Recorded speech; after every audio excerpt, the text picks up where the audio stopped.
This lesson will be looking at factoring trinomials into two binomials. The difference in this lesson is that we are going to have a coefficient on our squared term. One thing we need to make sure we remember to do on these problems is to always look for a greatest common factor first. We'll kind of get in autopilot mode because most of these problems will not have a greatest common factor, but we actually need to factor out the greatest common factor in order to have a completely correct answer. Additionally, by factoring out the greatest common factor, that will make us have less options, and it will make our job easier when we try to factor these problems. So if we look at this, this is problem 1 in your book. So on problem 1, we're trying to factor this. First of all, if you look at the numbers 5, 11, and 2, there's nothing in common other than a 1, which is not going to change anything for us. The book mentions a way of working these out by splitting up the middle term. I learned to do these problems basically by guessing numbers, and so that's what I'm going to be explaining to you. But I can talk to you, or you can look online and find videos about factoring these by grouping terms. So first of all, to get the 5x squared, our only options would be to multiply 5x times x. The terms are all positive, so we know we would need just positive signs in our binomials. And then our constant is a 2, so the only options we could do there would be 1 and 2. So the only question, if this is going to factor, is whether I should put a 1 and then a 2 or a 2 and then a 1. So we're just going to try this and see what happens. So if we put it this way, middle terms, 5x times 2 would be 10x, 1 times x would be 1x, 10x plus 1x is 11x, which is what we wanted. So this would be our correct factorization. And again, basically take that, and if you FOIL that out, distribute that out, that should give you what you started with if you did this correctly. So if we look at the got it number 1, they want us to factor this 6x squared plus 13x plus 5. So again, we're going to factor into two binomials. Before that, autopilot already hit. Looking for a greatest common factor, 6, 13, and 5, and there's not one other than 1.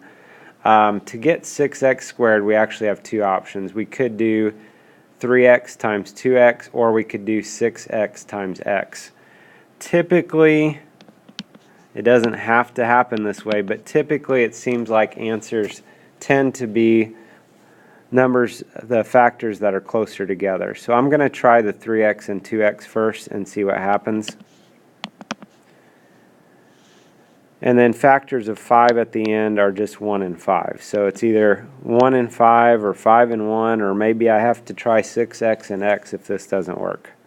So if we try this, 3x times 5x would be 15x, plus 2x in the middle would be 17x. That's too much. So let's try switching those around. So let's try the 5 here and the 1 here. If we do that, this would give us a 3x, this would give us a 10x, and if you want to write those down, if that helps you to keep track, that's fine. And that would be 13x, so that works. Again, if that didn't work, we would next try 6x and x and see if we could get something with those to work. We're going to go ahead and look at the got it 2.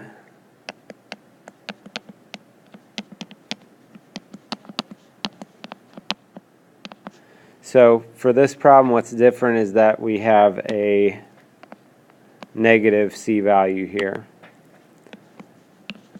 So 10x squared, it could be 5x and 2x, it might be 10x and 1x. I'm going to start with this.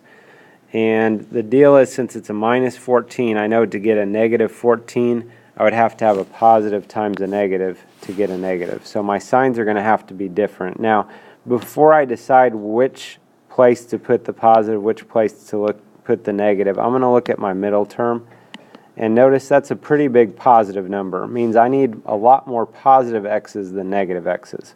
So what I want to think about, this 5 is going to get distributed here.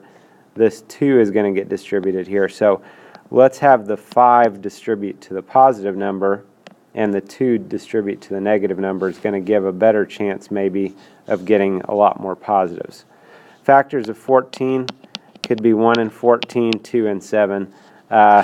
Also with these, the numbers that tend to be closer together on these tend to seem to work better. Again, it doesn't have to be that way. I'm going to try the 2 and 7 first. Now one thing when I substitute these in, the numbers that I started with, the 10, the 31, and the 14, only had a greatest common factor of 1. So if those only had a greatest common factor of 1, then each of my binomials can only have a greatest common factor of 1. In other words, if I try to put this in here, and let's say I put the 2 here and the 7 here, that's not going to work, because in the second binomial, 2x plus 2, that would have a common factor of 2. I'd never had a common factor, so whenever I go to factor this, it can't all of a sudden have a common factor either. So let's try that same idea, only like I said, I want a lot more positive. So let's put the 7 there and the 2 there. So 5x times 7 would be 35x, and then this will be minus 4x and 31x, which is exactly what we wanted. Again, if that didn't work, next would be to try 10x and x in our binomials. We're going to jump to the got it 3. They give us the area of a rectangle, and they want us to tell what the possible dimensions are. Well, area of a rectangle is length times width, so I need something times something. Sounds like binomial times binomial. Before I do that, check your numbers. Greatest common factor is 1, so we're okay. And again, I'm going to try 4x and 2x to start out. It might be 8x and x. Everything's positive. Could be 1 and 15 or 3 and 5. I'm going to try 3 and 5. And if we do this, that would be 20x plus 6x. 26x is too much. So let's try switching those.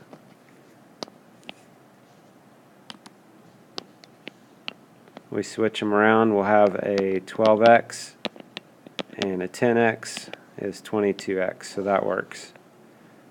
So that would be my factored form, which means that my dimensions would be 4x plus 5 and 2x plus 3.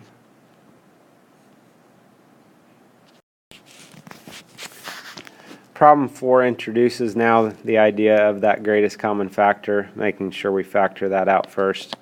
So let's go ahead with the got it 4. So looking at the numbers here, you might say, well, they're all even. It's got a 2 in common. That's true. Actually has a 4 in common. And what you want to do after you factor out a greatest common factor, go ahead and look at your numbers here again and make sure you don't have anything in common. Like I said, if you looked at it and said, well, there's a 2 in common, you'd have 4x squared minus 18x minus 10. And those are still all even numbers, so then you could say, oh, well, I could have factored out another 2 out of that. With this now, we'll try to factor out what's left. So 2x squared, it's got to be a 2x times x. See how I've limited my options now? Instead of the 8x squared that I started with, now only with the 2x squared, now only I have one option of how to do this.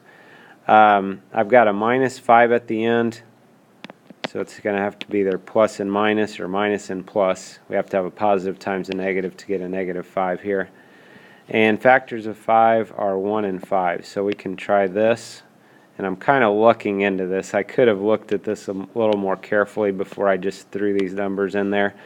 We need a lot more negatives than positives, which works exactly into the favor of how I set this up. as it happens. Negative 10x plus 1x is negative 9x, so that works.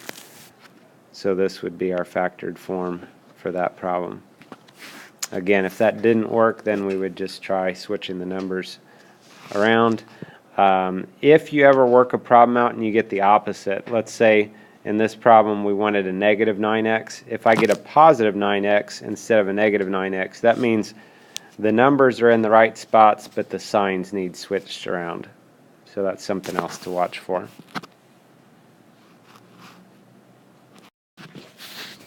So if we look at this, there's a lesson check here, page 520. Just go through a few of those real quick here. So lesson check number 1, no greatest common factor. We're ready to factor. Everything's positive. And factors of 5 are 1 and 5. Again, I threw the numbers in here. Kind of with practice, you get to where you even might kind of, without thinking about it a whole lot, put numbers based off of that middle term also. I needed a pretty big positive number there, so the 3 times the 5 helps that cause. And that works for number 1. Number 2, again, does not have a GCF other than 1, so we're ready to go. Let's say maybe 5Q and 2Q, everything's positive again. Try 1 and 2. Now here's the deal. It can't be like that, 1 and 2, because that would give me a GCF of 2 in that second binomial. So that I'm not even going to attempt. Let's switch those around, and that'll be 5Q plus 4Q is 9Q, so that works for number 2. Number 3 does not have a greatest common factor other than 1. I'm going to try 2W and 2W. This one we've got a minus 3 at the end, so we know one sign's positive, one's negative. And it's going to be 1 and 3. Well, let's look at this. We need more positives, so let's put the 3 next to the positive number here that we're going to multiply strategically.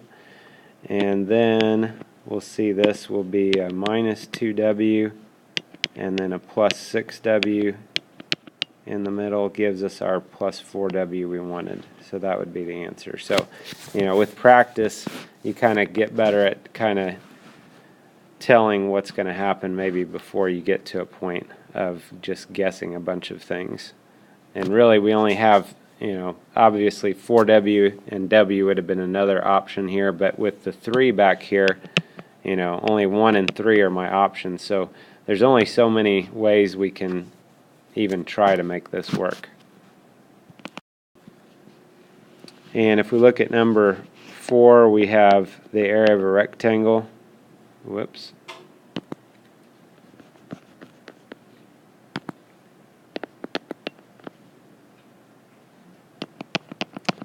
This one does not have a greatest common factor. So we're ready to go ahead and try to factor this thing. I'm going to try 3x and 2x. It might not be. It might be 6x and x. Minus 72 means we need a positive and a negative. I'm just going to jump to 8 and 9 are pretty close factors to each other. I'm just going to try that and see what happens. Now 8 and 9, I threw these in there without really thinking too much. If you turned them the other way, if the 9 was in the first one and the 8 was in the second one, that wouldn't work because the 2 and 8 being in the same binomial would have a greatest common factor. So let's try this and see what happens. We got minus 27x and plus 16x is going to be a minus 11x. Okay, and you might look, when you're looking at me doing some of these problems, you might say, well, you already knew what the answer is going to be. Well, I didn't really pay attention to a lot of these, but a lot of it just comes from practice. And again, sometimes there's only so many options for how even a problem can work. So, you flip a coin, you're going to get, it's either going to be heads or tails. So, less options, then there's more chance of just kind of looking into getting the answers. Again, the book shows a different way of doing this, and you can find all kinds of videos online about that. But this is how I learned. Just guess and check. And so hopefully this gives you an idea of how to factor trinomials in this form, ax squared plus bx plus c.